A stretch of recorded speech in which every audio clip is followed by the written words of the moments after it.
तहसीलदार कल्याण. हा बोलतोय. भाईसाहेब जाधव बोलतोय. बहुजन युक्त आंतरराष्ट्रीय अध्यक्ष बोलतोय. हा बोला सर. ते जांभूळगावचे ते संविधान चौक आहे तिथे, त्याच्यावरती काय आता आक्षेप काय चालू आहे?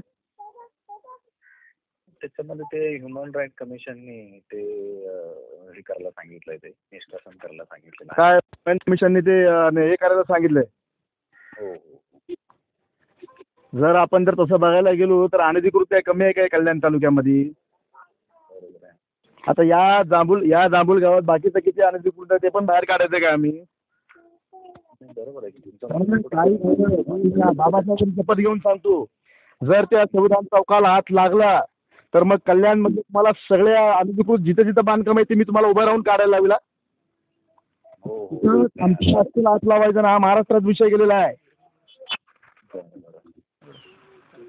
पुन्हा एकदा तुम्हाला सांगतो, अंबल रिक्वेस्ट टू, माझी आपल्याला विनंती आहे, विनंती करून सांगतो मी तुम्हाला.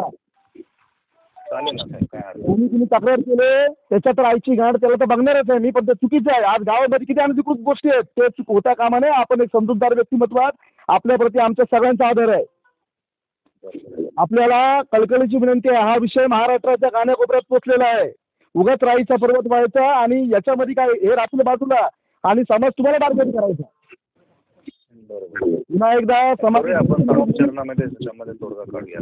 नाही ते तोडगा काढू आपण, परंतु त्याला हात लागला नाही पाहिजे, कारण तो संविधान चौक ही माझी अस्मिता आहे, माझा सन्मान आहे, माझी इज्जत आहे, माझी आन आहे, माझी मान शान आहे. आपल्याला विनंती आहे त्याच्याकडे दुर्लक्ष करून टाका. करूया आपण त्याच्यामध्ये. आणि I will meet you tomorrow after 11 AM. मी तहसीलला येतो उद्या कल्याणला. हो हो, या ना या. Yes yes, okay.